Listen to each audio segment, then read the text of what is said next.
Welcome to the Business Animal Podcast. Saddle up for a gallop to the top of the animal industry, where you'll learn how to tame your wild business beast with tips, techniques, and tools that will take overwhelm to obedience school and have you wagging your tail with joy. And now your hosts, Kim Beer and Kara Taylor Swift.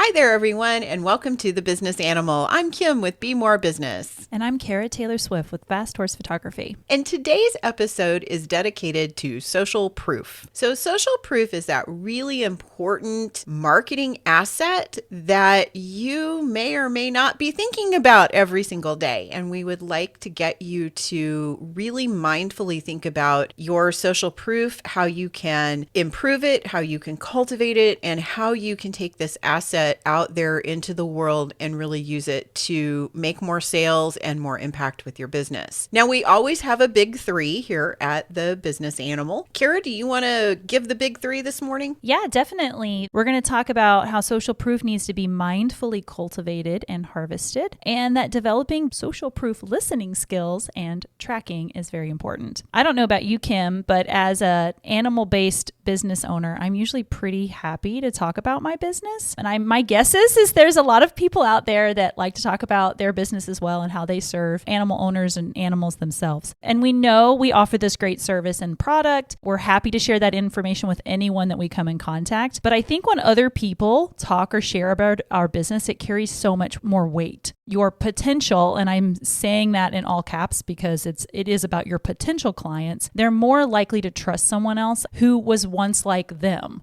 out there looking for the service or the product that you offer. So I really feel like that's why social proof is so important, because it really directly influences your potential customers' actions. Absolutely. And the important thing to remember is that social proof is just the modern version of what we've always called in small business as word of mouth marketing, right? If you are interested in purchasing a item, a product, or a service, and you have a friend who has that same need and you go to them and you say, hey, do you have any recommendations? And they give you a company name, chances are you as the consumer aren't even going to look any further. You're not going to do any more research. You're just going to say, hey, my friend Betty knows this company. I'm going to go work with them. And as a small business owner, or if you're the company that Betty worked with, then you get super excited because, hey, that's something that you being in business is enough, right? You don't have to go out and pay for a lot of advertising and do a lot of stuff to get that customer's business that Betty just sent you. Absolutely. I mean, we're parents over here at my house, and we've got a 7-year-old, and we get maybe one night out a month where my husband and I can go and have dinner together if we're lucky. And so I'm not picking a restaurant without going online and picking the one that has 900 reviews and a 5-star rating, because I get one opportunity to spend my money on my night out and have a good experience.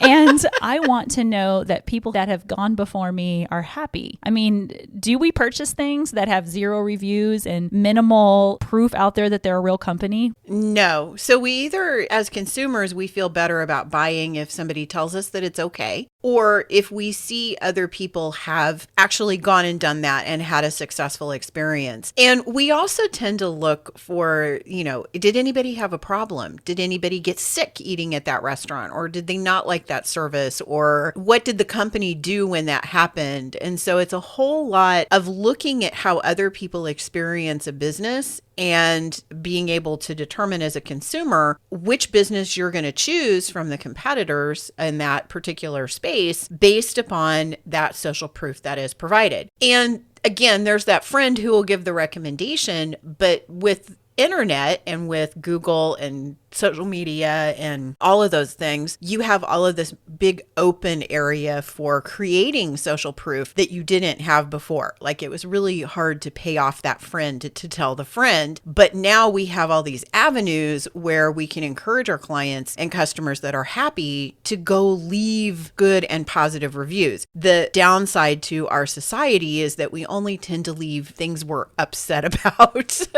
So as a business owner, you need to cultivate evaluate this. You need to see it as an asset, and you need to get out there and actually ask people for positive reviews so that they show up, so people want to use your product or service. So what does it mean in real terms? So we have a list. Kara, you want to do the list? Sure, I'll work my way through the list. Kim and I have really spent a lot of time thinking about all of the different types of social proof that are out there. And the first one, probably the most obvious, is testimonials. So either written or video testimonials. And I know Kim's got some great stuff to talk about in terms of video soon. Also, think about the reviews like Google reviews, Yelp reviews, Facebook reviews, any place where there's a review option or a 5-star option, podcast review, hint, hint, folks out there. Yep. 5 stars, please. LinkedIn recommendations, likes, comments, and shares on your social media pages, follows, subscribers, case studies. Another shameless plug. Yeah. Hit that subscribe button.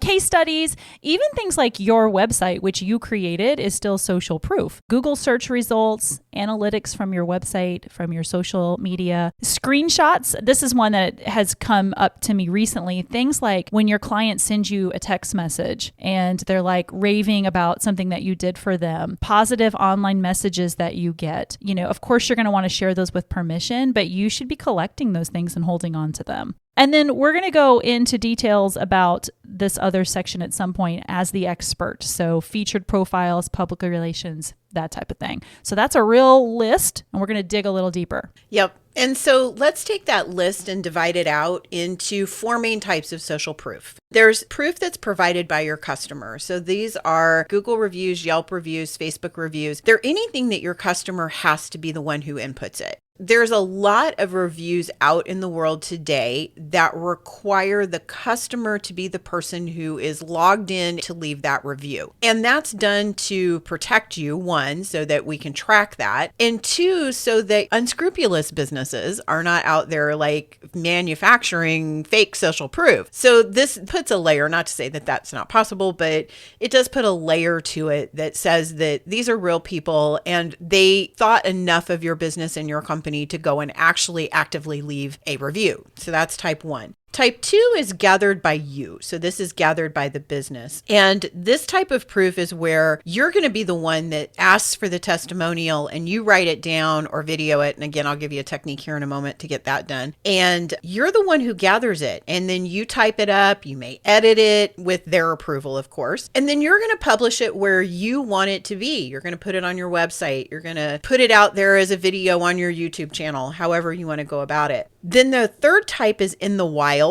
So this is where your customer goes and talks about you and your business and their experience without necessarily having any connection to your business. So an example of this would be, let's say Kara delivers a package of photography to a client, and then the client has a framed portrait in there, and she hangs the portrait up on her wall, and she takes a picture of it and posts the picture on her Facebook page saying how happy she is with the image. That was completely unsolicited by Kara. It's not in any formal channel like a Google review or a Facebook review or a LinkedIn recommendation, but it's still social proof. It's that client's social connections that are going to see that post. And so it is social proof for Kara, and it's out in the wild. And Kara may or may not know that it happens. And then the final type, which we're going to cover on another episode of The Business Animal because we want to stay focused on consumer related social proof, is the authority piece. This is where you get magazines to do articles on you, or you guest blog on somebody else's blog, or you are a guest on a podcast. All of that kind of stuff, public relations, featured profiles, purchased social proof, that we'll cover in a different episode. So there's 4 types, and we're going to be talking more in depth about 3. So I just wanted to give a brief kind of funny example about social proof from the wild that happened to me last year. So I photographed a client and we created a large piece for their house and hung it in their home. And immediately after they put their house up for sale, and they had clients walking through, potential buyers walking through their home, and they asked about that large piece on the wall. So once the house sold to this couple, they contacted me because they remembered that piece to have a similar piece created of their horses for their home. So it was such a fun example of how you're in the wild, you don't really have any control over it, but you never know who's, like you said, standing at the fence talking to their neighbor about your business. So I just thought that was a really funny example about your work as a business owner out in the wild and what happens. Absolutely. And that happens a lot. It happens a lot more than you would think. And the truth is that person is got like a 90% chance of coming and working with you. I mean, it's a really, really high probability of a sale for your business when that type of social proof happens. Each one of these levels of social proof has some impact to it. So it makes a big difference when they're researching who they want to work with, whereas the gathered social proof is really impactful when it comes to making a sales or marketing decision. This gathered social proof, it could be case studies, that kind of stuff. That's really important when the consumer is actually making the buying decision. So it's very important to have it kind of staged in that place. The wild is wild. It's out there and it's sort of random. It is the wild card in your marketing deck and will get you the sale pretty immediately. Yeah, those are the folks that, in my experience, are usually by the time they contact my business, they're already sold. Yep. Now, what you may have gathered by taking this little bit of a deep dive into understanding social proof and what an asset it is for your business is that this may be something you want to do more of, that you want to get a better focus on in your business. And that's our point number 2, which is social proof needs to be mindfully cultivated and harvested. Customers love you.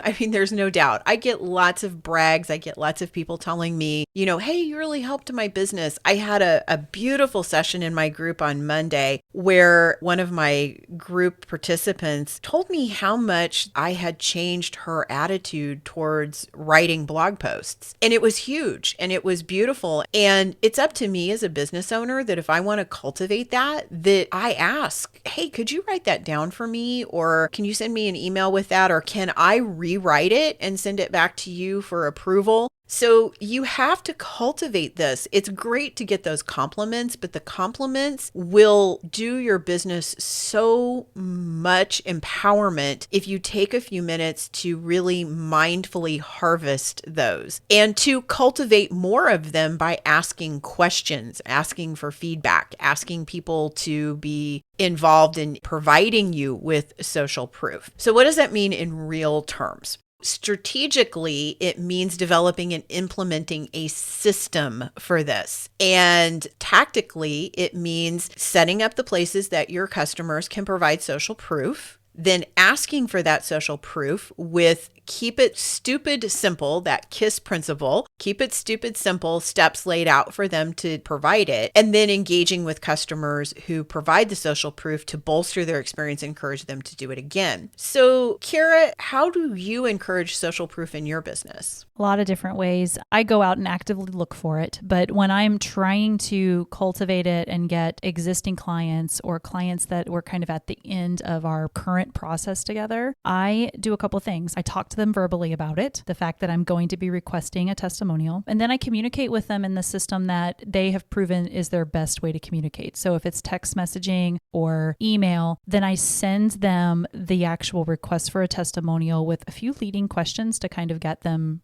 rolling and thinking about it. And then I try to make it as easy as possible by directing them to the spot that I really want the testimonial to go. Maybe give them 1, maybe 2 options, depending upon how tech savvy I think they are. And then I have the third thing I do as a follow-up. I send a written thank you note to all my clients and have something personal about their experience. And then I usually mention it there as well if it hasn't happened already. Nice. And you had a very important point in there that I'd like for you to elaborate a little bit on, where you mentioned that you ask them some leading questions. And there's a motivation behind that. Can you explain why you ask them leading questions? Yeah, I think it's important to point out that, not all social proof is created equally. Your social proof really needs to address the direct concerns that the folks that you hope to work with one day, your potential clients, might have. So social proof that actually speaks to your process, that speaks to what you do, the way that your product works, or how you were to work with, to me would be weighted heavier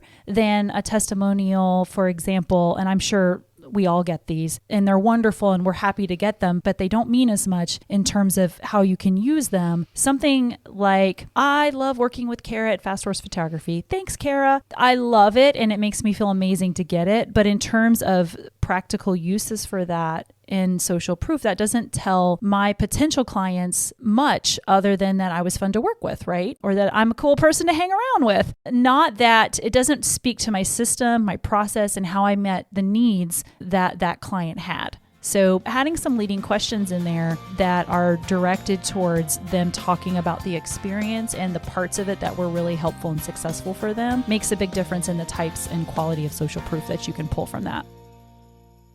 Your equine-based business has unique needs. It's your job to tell the story of your horse brand. You know what you want to say, but creating or finding powerful storytelling images that grab the attention of your ideal client can be a challenge, especially when you're busy running your business. That's why equine industry business leaders turn to Fast Horse Photography and a library featuring thousands of searchable images available for businesses just like yours. And guess what? 100% of those images are horse related. Now, finding the right horse images for your website, social media, and all your other needs is easier than ever. Find the perfect images for your equine business right now at fasthorsephotography.com. That's fasthorsephotography.com. One of the biggest pushbacks that I think consumers have in leaving reviews, and I think we can all get in tune with this as consumers ourselves, is that it's really hard to think sometimes of what you want to write. So if the business helps you by asking some leading questions around feedback or providing you with some information about what you might include in your review, if you are so inclined, that is majorly helpful to the person that is writing the review. They're able to do it from a place of feeling confident about what they're putting in there. Because a lot of times I think the I love working with you review is really, I don't know what else to say.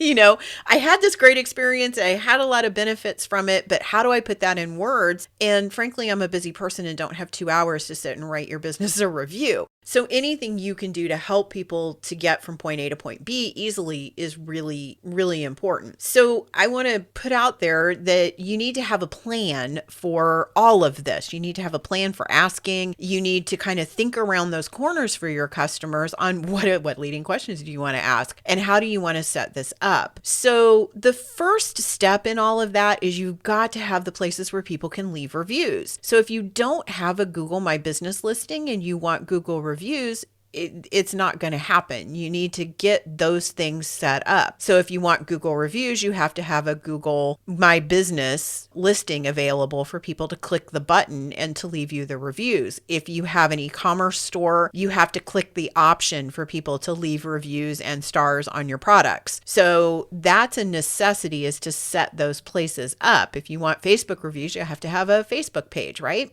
Then you need to implement a strategy for asking. You need to know where in social proof land that you're going to have the most impact. So if you are a business that's a local business, your biggest impact is probably going to be on Google. So you want to try to encourage people to leave you a Google review, because that's where your new consumers are going to be the most likely to come into contact with you for the first time. And those are the first set of reviews that they're going to see. If you are a service-oriented business that works primarily off of referrals, then your website, those longer testimonials, the more in-depth stuff, that's probably going to be more impactful for the people coming to you. So you want to concentrate on getting that type of social proof. So you have to ask yourself, where is it most impactful? I would just add to the website piece, it's less important the number of testimonials that you have and more important to have 2, 3, 4 really good testimonials that really speak to your process. So don't feel like you have to have this page that's dedicated to testimonials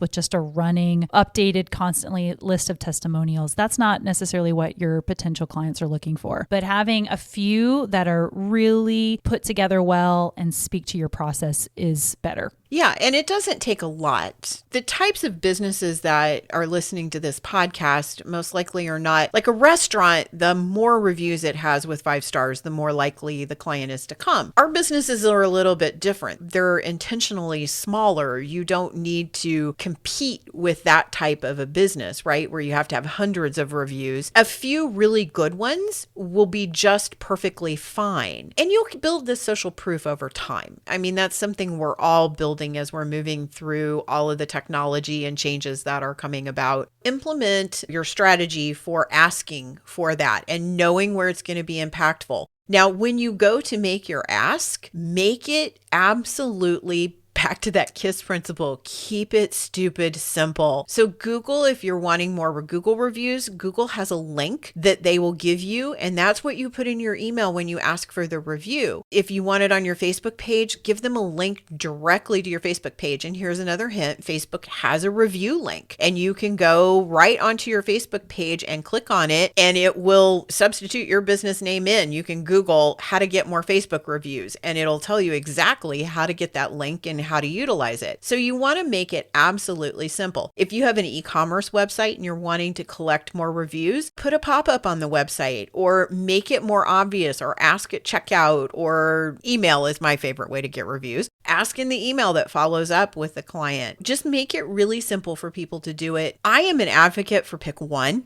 One avenue that you want to do. One takes a lot of the decision out of it. So if you pick for that specific customer or your type of business, what would be the best type of review, and then ask for one. Because I think anytime you add more than one choice, you reduce the amount of compliance that you're going to get from the person on the other end. When it comes to implementing a strategy for gathered social proof, capture it in the moment is my big piece of advice. So a lot of times, and I don't know, I'm sure this happens to you, Kara, people will tell me in person, hey, Kim, thank you so much for, and it tends to be after a class, right? They'll be like, I learned just so much in that class, and what you were talking about, I really have been experiencing that. And then they'll start going on about exactly what impact it just had on them. And it's amazing. And I'm never going to get that again, right? They're going to walk out of that classroom and that's gone. So if I'm a savvy business owner, when this happens, I have my smartphone with me. I need to whip that smartphone out and I need to capture this moment in time so that I can utilize it later. So there's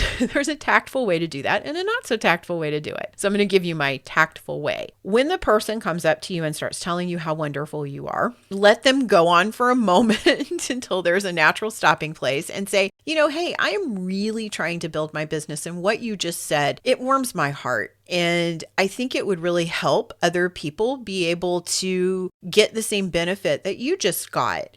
Would you mind if I just really quickly filmed what you said so that I record it here so I have your words captured? I won't use the video if you don't want me to. I'll even get your email and send you a copy before I publish it, but can I go ahead and record it? Then get your phone out and point it at them. And they're going to look like a deer in the headlights. They're going to be like, I just forgot everything good about you because you pointed a camera at me. That's okay. Whatever they said, ask them a question about it. Kara, for example, if you deliver pictures and frames and the person is carrying on about how beautiful the image is and how they're so excited they're going to get to hang it in their hallway and they can't wait for their mother-in-law to see it and blah, blah, blah. Say, you just were telling me how excited you were to hang this in a place in your home. Can you go back to that moment and tell me more? At that moment, you're going to get the best testimonial ever. And you have it captured, and then go home, translate it. If they're great on video and translate, then you have a video testimonial. And you may even be able to capture a headshot because those little pictures on website testimonials are so good. You might be able to have that as well. So work with your customers. Ask, take that moment when you're getting all of those accolades and turn that into an opportunity to get the next sale, and to also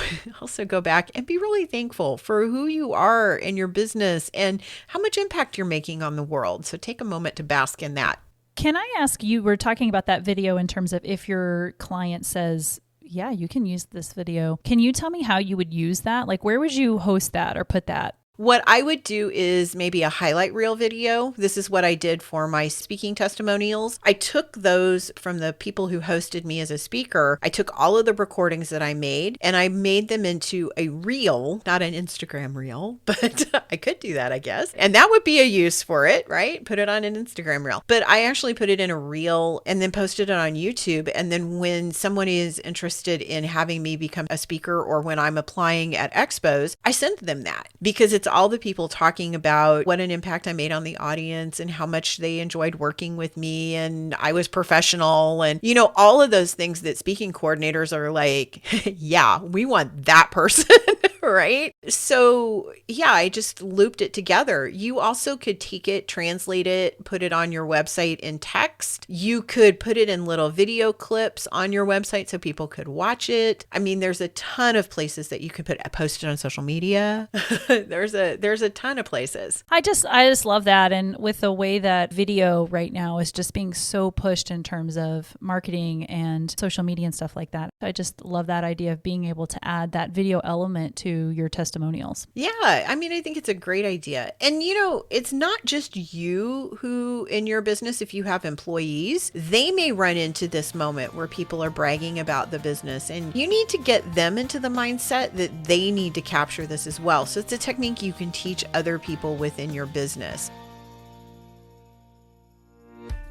Every small business owner wants to gain traction in their marketing. After 3 decades of working with small business owners just like you, I have developed what I call my 4x4 marketing method. In just one 90-minute session, you'll discover the 4 major focus areas of a successful marketing plan, and together we'll uncover where your business is getting stuck. You'll leave the session with an action plan of next steps that engage your revenue engine. Drop by bemorebusiness.com to request your session today. That's BEMORE business.com. See you there. The next step in this plan is to utilize that social proof, which we've kind of covered a little bit here, but anywhere and everywhere where you can spread the happiness, so to speak, out into the world is a great place for you to do so. Anywhere where you can figure where you'd make any kind of impact on helping a potential consumer purchase for the first time or reminding your current consumers or customers that you're still there, you still provide a great service, and boy, wouldn't it be nice if they could have that experience again. And then the final piece of that strategy needs to be a engagement strategy. So when people leave you social proof, you can't stop. Even when it's something like, I love you, Kara, respond back. All of the social proof avenues allow you, for the provided ones, allow you to respond back to that customer and say, thank you for your business, or I'm so glad to see that, or I'm just so thrilled with your success. So be gracious and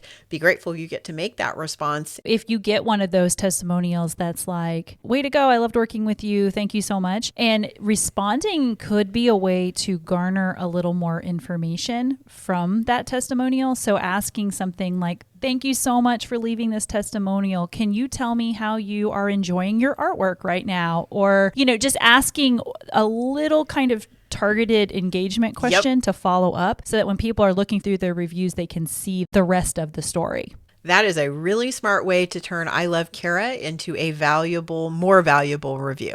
Now, some of you are probably going, what do I do? Because I'm going to put myself out there and people are going to leave me bad reviews. And that's why the engagement part is such an important part of your strategy. Because if you're actively engaging with your social proof, with the reviews and the things that people leave out there in the world for you, you will be more cognizant when something negative or even mediocre comes along. And this is your opportunity to prove to potential and new customers that you know how to do customer service right. Respond. My first recommendation is to respond publicly and to get the conversation private. So what you want to do if you've gotten a negative review or you've gotten a complaint in a social proof area is immediately respond publicly so people can see that you are actively listening to your consumers and that you're willing to work with them. Then get that conversation offline as soon as possible. So get it into a phone call preferably, or at least into a messaging device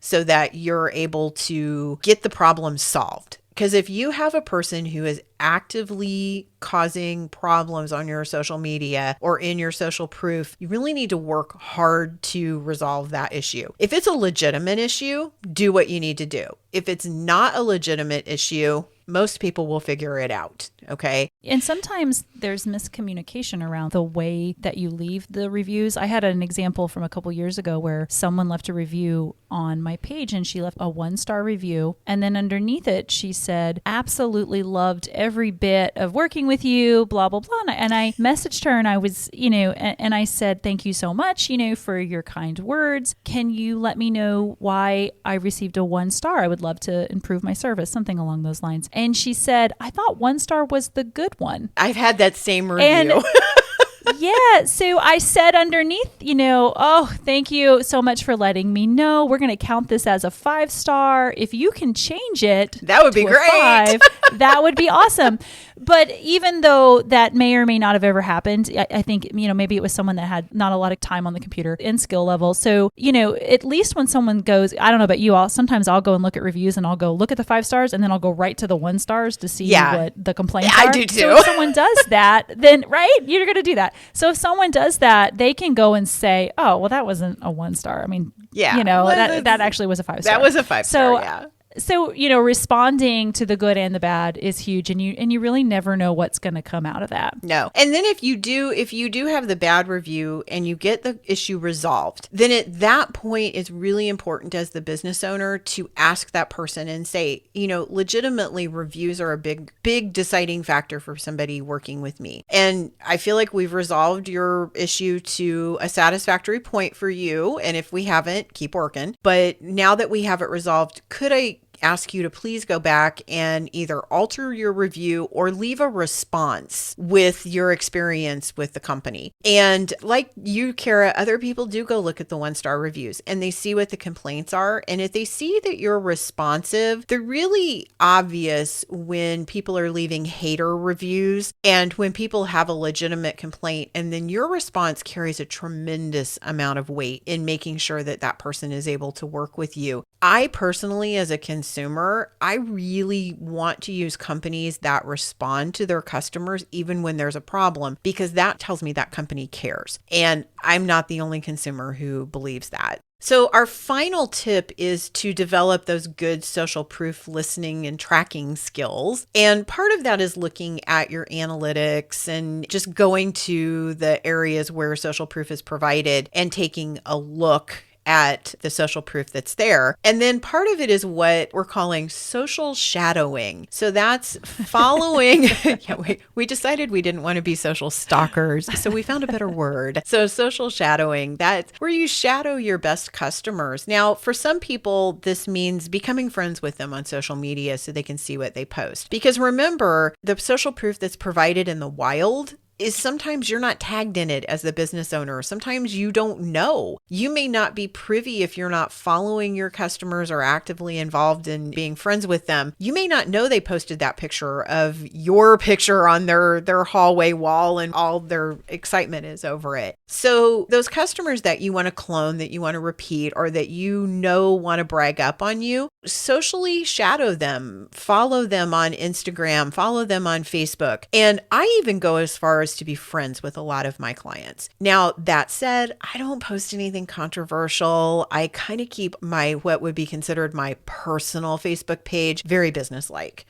I consider it an extension of my professional appearance. And yes, I will post personal things on there, but they're personal things that I am perfectly okay with any of my clients seeing. So I try to stick really, really, really in the center or very much to the side of not causing any waves. I think that's kind of the beauty of being small animal-based businesses, that a lot of times we do develop relationships and we are able to, like you said, friend people online and engage with them socially and have, those types of relationships where then we can be aware when they tag us and things or don't tag us and things and can participate in that conversation. I can't tell you how many times I get people that'll mention my name and then tag my business as Swift Horse Photography because my last name is Swift and not Fast. Yep. So I have to, and I'll be like, thank you so much. I really appreciate the Fast Horse Photography plug, So, yeah. Those kind of things happen all the time. And if we're not, socially shadowing, our best customers, we might miss it and not be able to fix it. Absolutely. Absolutely. It's not a necessity, but it certainly does help you be able to find out. And it also gives you some great insight into who your best customers are as people. And that helps you become better at finding more like them. So it's a good business practice all of the way around. And frankly, in my opinion, you shouldn't be making waves on social media anyway. You're a small business owner. Leave that to the thought leaders and the people who that's that. This is a whole different topic too, but just, through social shadowing and connecting with people outside of the business that have worked with the business, I've been able to become aware of really important things that have happened in my clients and past clients' lives so that I can respond appropriately to that, send something to them. Like I had a friend online that was a past client and their horse passed away. I was able to send them a piece of art, from their horse. And I would never have seen that unless they reached out to me personally. But I think that that's another level of that. Absolutely. Absolutely. You also had a really interesting concept around the same thing about developing a lot of social proof and I loved this because it's in the same vein of this, of burying the bad. I imagine you outside digging a hole and putting your 1-star reviews in it and covering them up. But that's a great way to look at it. but we'll let that image kind of go away, Kim's overactive imagination. But talk to me about that. What did you mean when you said burying the bad? Well, I think you need to have as much useful and positive social proof as you can have out there in the world that's easily accessible to people. If you're someone that's a business owner and maybe there are things, out in the world about you that are maybe not so great for your business. Maybe you were mentioned in an article where there was a crime and or something happened, or maybe you were arrested at one point in time. I don't know. And you've got these things out when someone Googles your name, that your name pops up in a way that's really not great for your business. The more social proof that you can have out there that's positive, that can basically bury the negative stuff that's out there, I think that's really, really important. Absolutely. This hasn't happened to any of my commercial business customers, but I do have some nonprofits that I occasionally consult with. And some of them are in industries that can get a little bit controversial on occasion. And so they tend to attract haters. And people will leave just mean negative reviews with absolutely no foundation to them whatsoever. And they have a tactic in the nonprofit world. We will just simply say, we've been attacked by this particular group of people and they've left a bunch of negative reviews. So could you kind of rally behind us and go leave a bunch of positive reviews if you've had a good experience with our nonprofit? And it really does. It buries the bad. It's an important piece of this to consider. And it's something that if you have that or you're worried about it, it might stop you from asking or from utilizing this important asset in your business. Or maybe even pushing a particular platform because you're worried about sending people to the platform. So if you got, a terrible Google review, you might decide, gosh, I'm not going to use Google reviews. I'm going to stick to Facebook reviews because I don't want to send anyone over to potentially see my Google review. So thinking about instead, I just want to gain as much social proof on that platform as I can to bury it as opposed to hiding it. If I've got one negative thing, I'm going to have 75 positive things out there in the world. Because the truth is that stuff happens. I mean, sometimes, you have someone break into your house and you're in a news article and quote it or something and you're unhappy with it. I mean, those kind of things happen in the real world and, it could show up and connect to your business. That happens a lot more often than one would think. It really does. It really does. And it's important that you not let that stop you from getting what you need to get out of this really important avenue for marketing. The last piece I think we want to discuss today is what if you are a brand new business and you just simply don't have customers yet? You maybe have one good customer and that's it at this point, and you're building your business. How do you start to accumulate the social proof out there in the world if you don't have a customer base to pull on? And one of the best ways that I counsel people to do that is to do what's called beta testing. Now that's a software term, but it's, maybe providing your product or service at either no cost or at a reduced cost in exchange for very explicit social proof. And that should be made very very clear up front. So I'm going to give you this product. I'd like for you to use it, and I would like you to provide me feedback. If you don't like it, I'm going to take that feedback and use it to improve the product. If you do like it, I'm going to ask you to leave X reviews or to do a video interview about your use of it or whatever it may be. You can use that with influencers. So people who already have a following, who have authority within whatever industry that you're in, you can provide them with that. I know a lot of people that I've worked with in equine businesses, they'll give the product to the clinicians that show up at the expos and say, "Here, give me feedback on it and tell me what you think." And then there becomes a paid endorsement later on, but it gives them good feedback on whatever it is that they're doing. And then they may end up with an endorser that helps them get sales. So that's kind of an avenue that you can do, but you don't have to go directly to that like authority figure. You can go to a horse owner and say, "I want you to,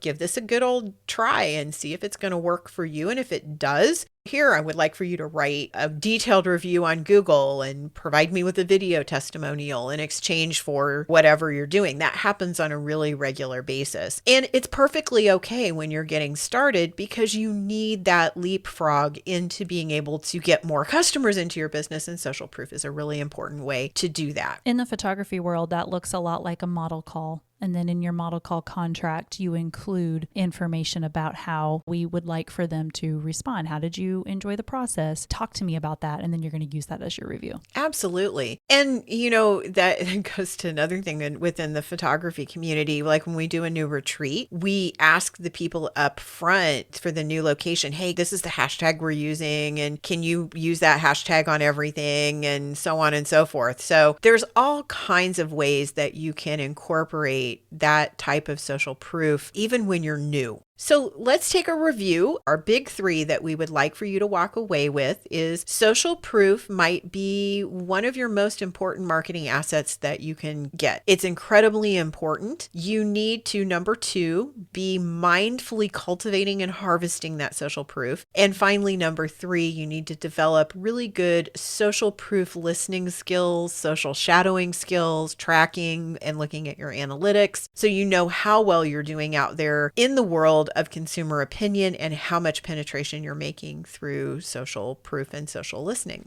So thank you guys for tuning in. As always, catch us on social media and don't forget to visit the website for show notes and other little tidbits, including some video business tips from both of us. And we'll be seeing you next week on our next episode. Thanks for listening to this episode of The Business Animal. Be sure to subscribe so you never miss an episode. And if you learned something today, leave us a review. To learn more, find us at thebusinessanimal.com. We'd love to hear from you. Until next time, keep your business well trained with The Business Animal.